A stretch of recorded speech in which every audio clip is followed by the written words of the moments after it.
Revolução do país que a gente conhece como Haiti. E a gente pode conhecer, às vezes pode aparecer para vocês como Revolução de São Domingo, tá? O Santo Domingo, porque é a capital do Haiti, São Domingo, tá? É São Domingo a capital do Haiti, né? São Domingo? É, São Domingo. Porque eu sempre me confundo com a República Dominicana, né? É, né? Ao contrário. Porto Príncipe. Exato. Porto Príncipe é a capital do Haiti e São Domingo é a capital da República Dominicana, que a gente vai ver, as duas fazem parte da mesma ilha, que é a ilha de Hispaniola, tá? E aí a gente vai entender o porquê que depois que termina o processo revolucionário, as duas se dividem em duas nações diferentes, né? Vou dar início então com a minha querida colega Thay, para a gente iniciar essa nossa aula. Já comecei a aula errando, né? Falando o nome muito bom. Muito bom, iniciei a aula super informado, só para vocês verem. Super bem. Pior que eu sou super bom em capital, agora que eu me confundi totalmente. Mas eu sou super bom em coisa de capital. Eu sou muito ruim em muita coisa, mas em capital eu sou bom até naquelas coisas. Adoro pegar, inclusive no celular, aqueles aplicativos de capital do mundo. Adoro, adoro brincar de vez em quando naquilo. É as coisas quando a gente não tem nada pra fazer. Não, daí eu talvez seja um pouquinho mais. Mas só para vocês observarem, gente, onde é que fica aqui nessa região do Caribe, para vocês observarem onde é que está colocada a localidade dessa ilha de Hispaniola, que é dividida entre o Haiti, hoje em dia, né, e República Dominicana. Tudo isso aqui era conhecido como São Domingo, tá? Que era de possessão colonial francesa, tá? Ela vai ser descoberta em mil... Aí agora eu vou deixar para Thay para dizer para você, senão vai ficar ansioso, porque eu gosto muito do conteúdo e tô ansioso. Vai lá, Thay. Desculpa.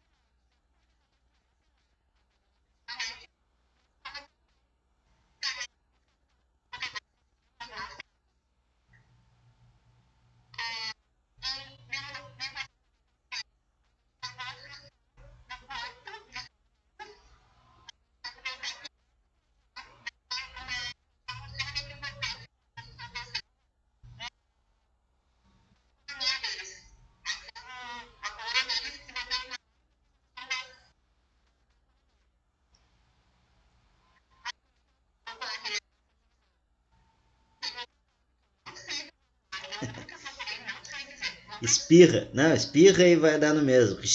Aí deu.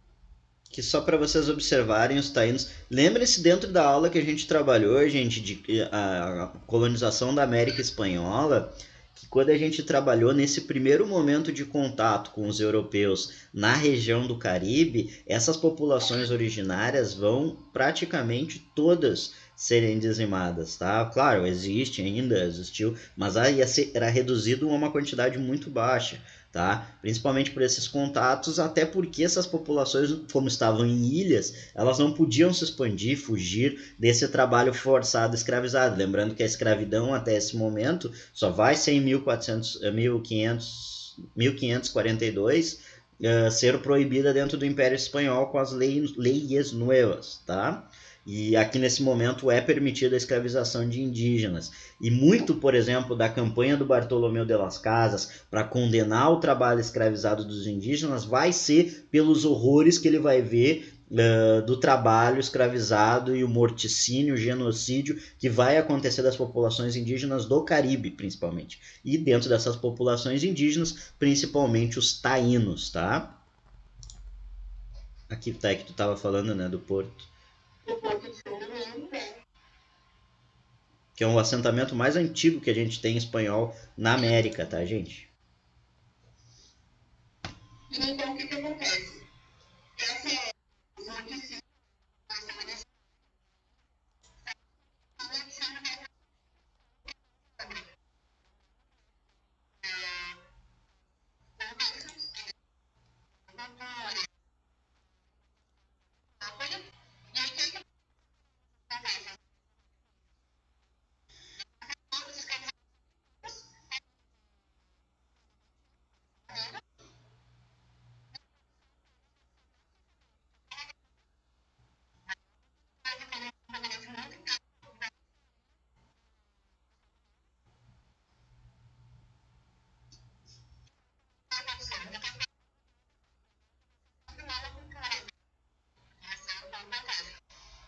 Gente, um fator.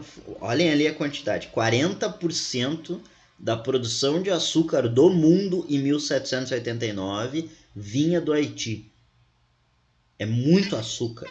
É muito açúcar. É muito açúcar. Exato, exato. Então, para vocês observarem o quanto a importância de São Domingo dentro do contexto colonial, principalmente para a França, né? Era sem sombra de dúvidas a principal colônia francesa até esse momento.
Isso é muito importante que a Thay disse, viu, gente? O processo da resistência dos escravizados, ele não se inicia na Revolução, é um processo de longa duração, desde o primeiro navio que veio e adentrou, o navio negreiro que adentrou na ilha, né?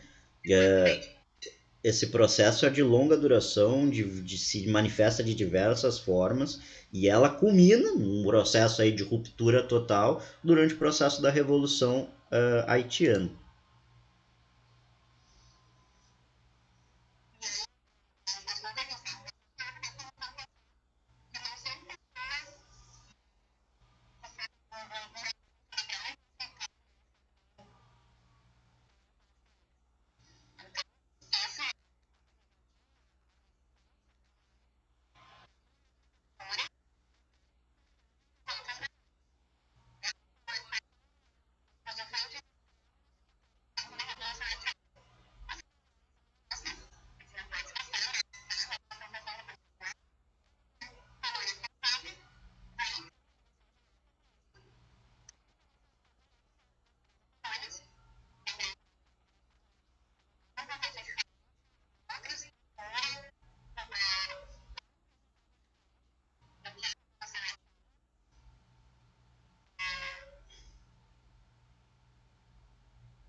O que a gente tem de interessante, desculpa, Tati, vai falar agora.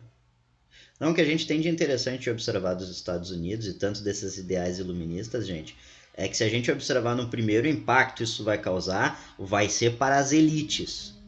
Num primeiro momento, vai ser para as elites que vai causar esse impacto da Revolução Francesa e da Revolução da Independência dos Estados Unidos. Porque tanto os ideais iluministas quanto a independência dos Estados Unidos, os dois têm teor racista, certo? Eles não buscam um fim da escravidão. A próprio início, vocês viram na última aula, a escravidão na Declaração dos Direitos do Homem e do Cidadão ele não existe. Isso é um dos fatores que vai levar aos Grand Blanc verem a oportunidade de quebrar esse pacto colonial e tornarem-se independente da França. Os Grand Blanc, ou seja, a elite latifundiária, certo? Então se inicia essa ruptura a partir de uma oportunidade que a elite observou de ruptura dentro da metrópole, certo? E aí depois vai estourar aí toda a função.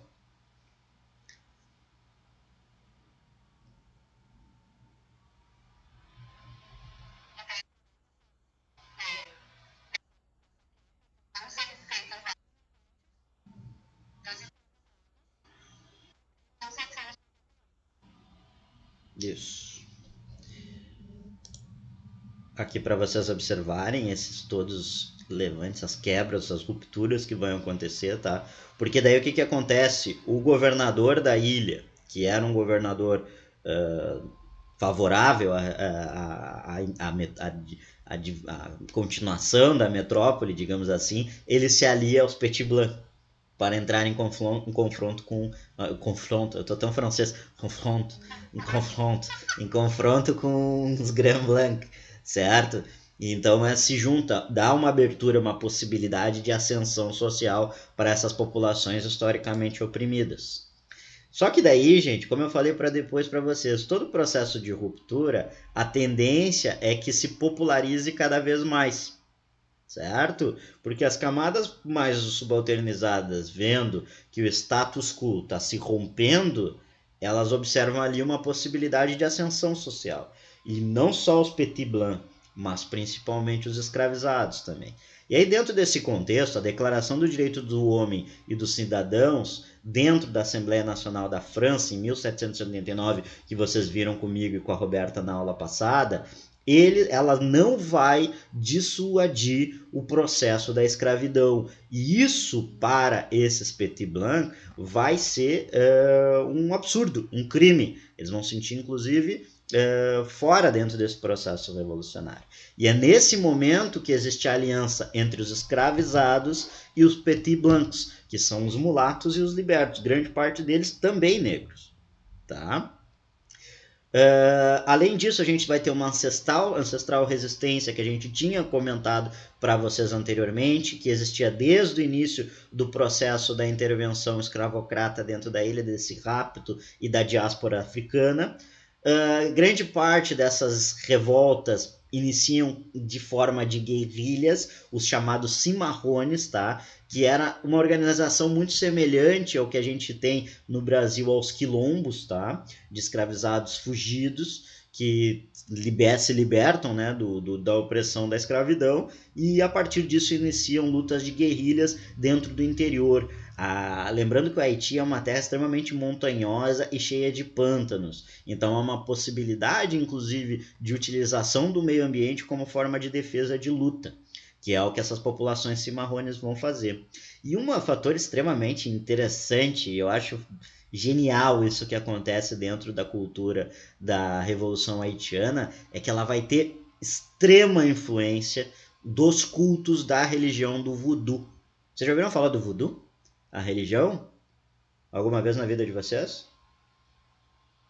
A gente normalmente confunde, é uma visão extremamente. Voodoo é pra Jacu. A gente tem. Muito bom. A gente tem normalmente, gente, os bonequinhos de voodoo, que é aquelas ideias que a gente tem sobre o voodoo, o que é o voodoo, né? Mas o voodoo é uma religião que até hoje é muito cultuada, é a principal religião, acredito, até os dias de hoje, dentro da população haitiana, tá? É uma religião que obviamente não é totalmente diaspórica, porque ela tem elementos da própria cultura afro-americana, afro-haitiana, digamos assim. Então ela tem elementos da cultura iorubá, muito semelhante com o que foi o candomblé aqui no Brasil, com o que é a santeria em Cuba, tá? Mas obviamente não é a mesma religião, são fatores que essas populações, ao chegar aqui, fazem novas releituras e têm novos aspectos das vivências delas aqui. E é dentro dessas localidades, a santeria em Cuba, tá? E aí a gente tem, gente, aspectos muito interessantes, porque é dentro os processos revolucionários, as primeiras revoltas se iniciam com bênção dos, não sei como é que é o nome, tá? Mas do que seriam os orixás, tá? As entidades que estão presentes dentro do culto voodoo. É eles que dão permissão. A revolta, a principal revolta que se inicia em 1791, se inicia a partir... Agora eu não me lembro o nome do sacerdote, é M alguma coisa, eu posso trazer o nome para vocês depois. Mas é um sacerdote extremamente importante, que é o primeiro líder da primeira revolta, e é um sacerdote, um líder espiritual. Aqui, ó. A gente colocou aqui. Quer ler, tá aí? Não tava falando ali, desculpa.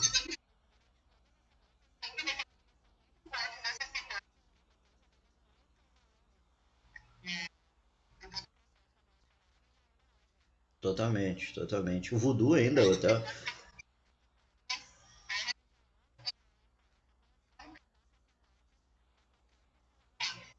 É muito interessante a gente ver que o Haiti teve um ditador ali a partir dos anos 60, 70, que foi o cara chamado Papadoc.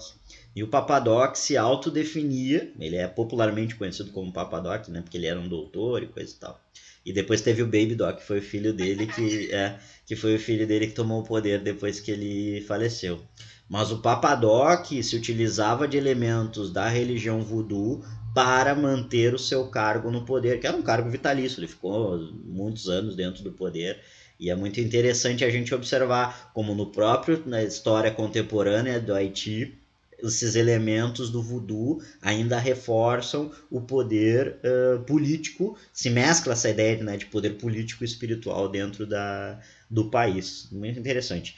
E aí colocamos para vocês ali como é que a gente pode dizer, algumas informações. O voodoo é um conjunto de práticas religiosas oriundas da costa da Guiné, na região do Daomé, que a gente comentou na aula da África aqui, né?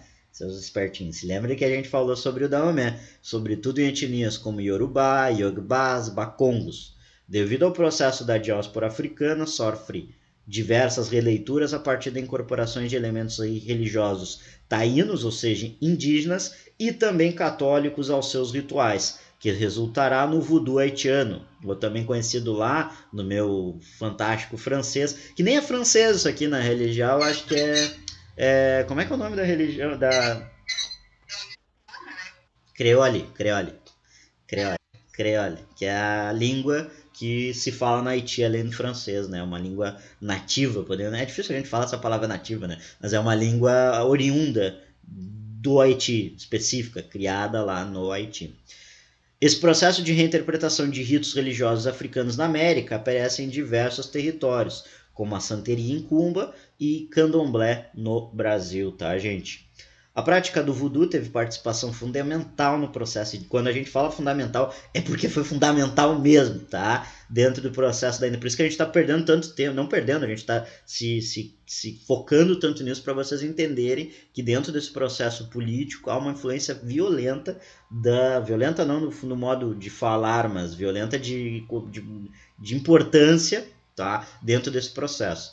Se acredita que a própria revolução iniciou após a cerimônia de Bois Caimã, em agosto de 1791, onde os revolucionários se comprometeram aos orixás, eu estou falando de entidades, tá? A lutar pela liberdade. Tá, gente? Agora, falar de uma figura extremamente importante, que as pessoas dizem o Robespierre negro, eu acredito que o Robespierre é que foi o Toussaint Louverture branco, né? Porque o Toussaint Louverture primeiro apareceu antes e o que ele fez talvez seja muito mais revolucionário do que fez o Robespierre. Não que o Robespierre não tenha sido uma pessoa importante, mas o Toussaint Louverture foi um cara fantástico, tá? Dentro dessa estabilidade, então, da ilha, devido à revolta dos escravizados, além do contexto revolucionário, vai se apresentar a invasão, tanto, vendo essa instabilidade que vai acontecer na ilha, espanhóis e franceses e ingleses invadem a ilha de São Domingo para tomar esse território que seria hoje o Haiti, tá? E um dos líderes, que é um líder dos Petit Blanc, tá? O Toussaint Louverture, ele era um oriundo, ele é filho de escravizados, mas ele nasce como eu acho que ele chega a nascer livre, mas ele é educado dentro da educação francesa, até ele se veste como francês, digamos assim, se utilizando de armamentos e coisa e tal. Digamos, ele é vive a cultura, era letrado e tudo mais. Ele acaba se tornando naturalmente, até pela possibilidade de negociação com outros ramos, que não só os Petit Blanc e os escravizados, ele se torna uma das lideranças dentro desse contexto revolucionário. E o Toussaint Louverture vai concordar que as suas tropas lutem contra as tropas revolucionárias francesas em troca da libertação dos escravizados e a igualdade de direitos civis. Então, o que ele faz? Ele negocia com os revolucionários para que os escravizados lutem aos lados deles para expulsar tanto espanhóis quanto ingleses. Vejam só, é complicado, mas vejam só a possibilidade. Aqueles que eram oprimidos, estavam nas camadas mais baixas de opressão da sociedade, agora negociam para expulsar estrangeiros da ilha. Vejam só. E isso, gente, em conjunto com outros líderes negros, como Dessalines, Jean-Christophe, Charles Belair, expulsam os espanhóis e ingleses da ilha. Cara, é tão louco tu pensar na Revolução Haitiana que eles derrotam as três principais impérios do mundo. Eles expulsam os franceses, eles vão expulsar... Primeiro, eles expulsam os espanhóis e ingleses e, posteriormente, como a gente vai ver, vão expulsar também os franceses, tá? Então, para vocês verem o teor escravizados, pessoas que eram deteridas, como é que posso dizer, não tinham possibilidade de um grande arsenal e acesso a armas, essas pessoas destruíram expulsaram os três principais exércitos da época. Então tu me dizer que essas populações eram inferiores e coisas do tipo, inclusive depois que a gente vai ver, os próprios haitianos auxiliam Simão Bolívar no processo de independência das Américas daqui na América Latina, certo? Com armamento, com táticas de guerrilha. Desculpa, tá, tu queria falar.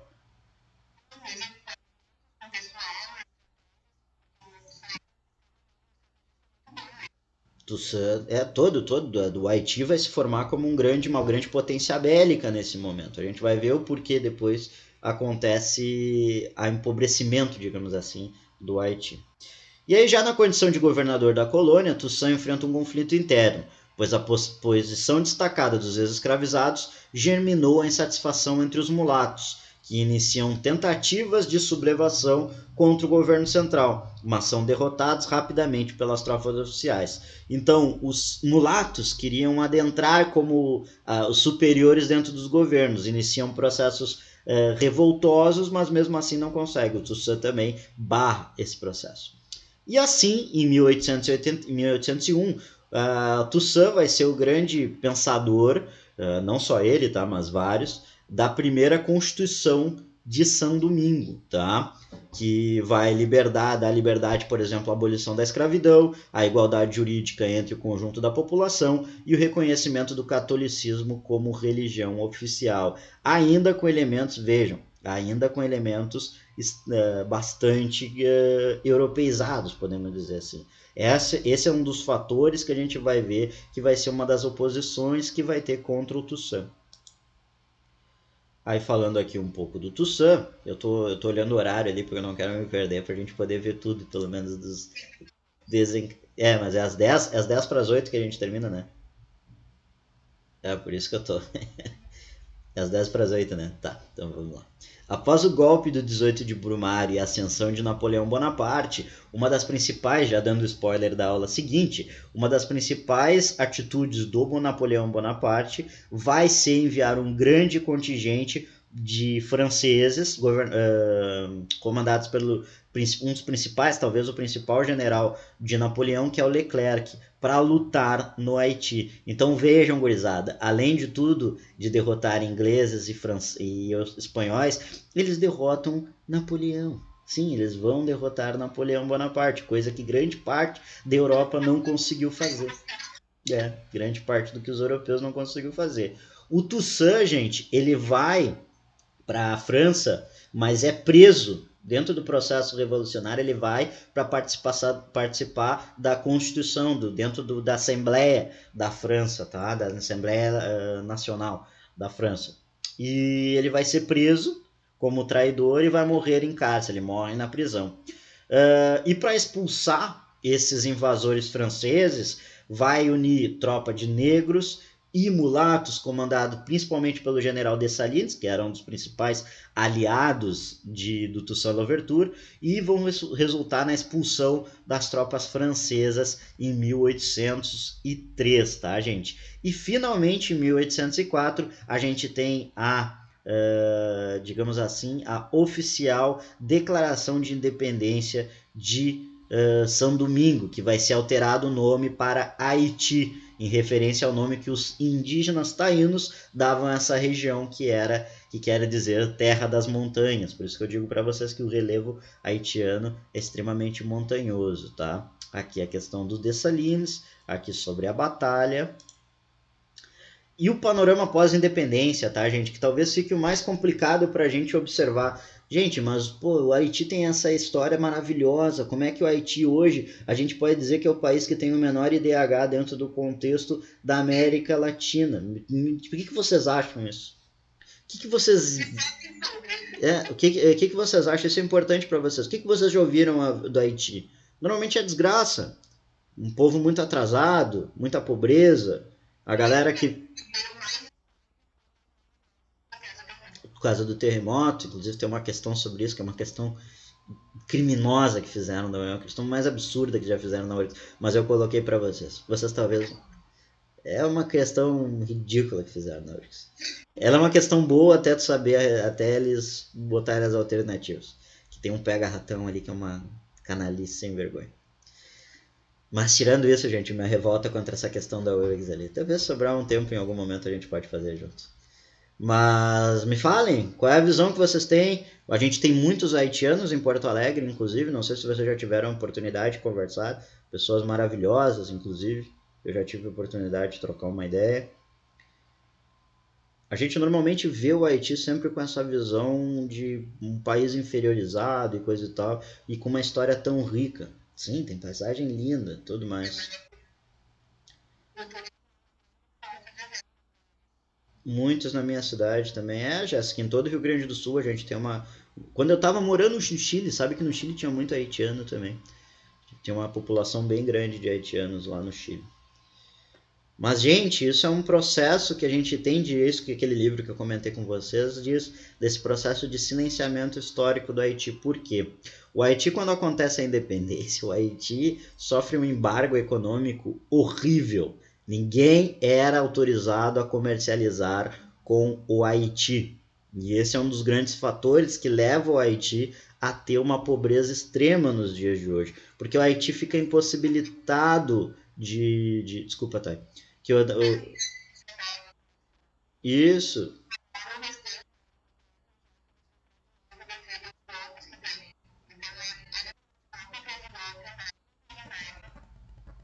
que gera. E esses embargos econômicos não vão acontecer por nada, gente. Tentem pensar por um lado.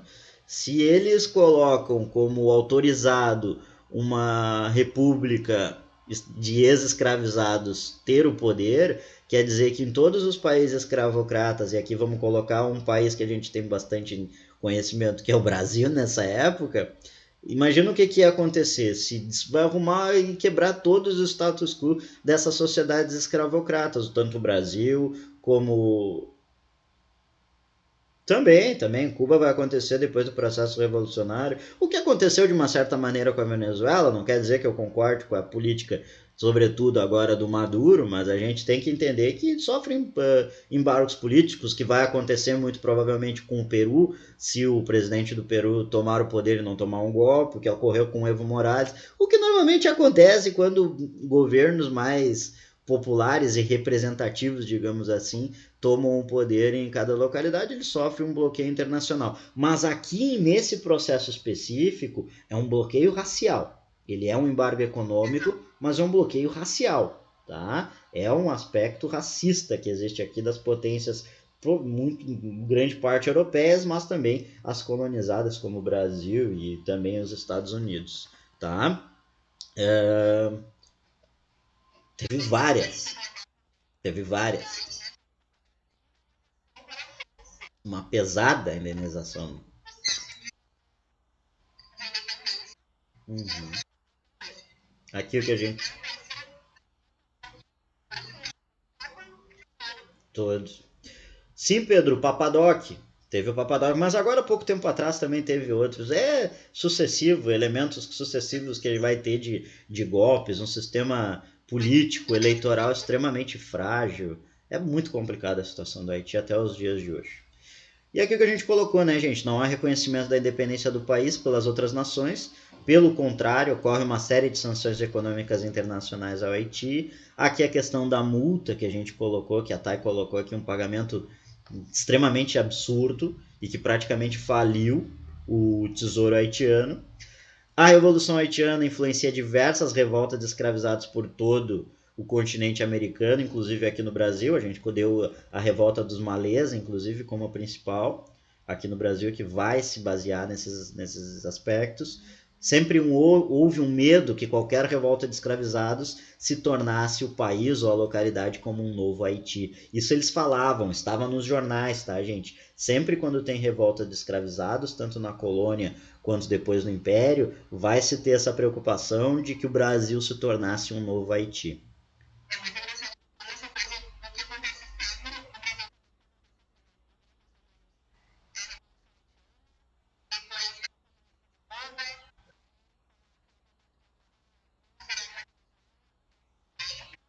A própria, a própria Revolução Francesa vai ter elementos que eles vão se cagar de medo que viessem a Revolução Francesa para cá. Que os jacobinos, né? Que sempre teve medo dos jacobinos e coisa e tal.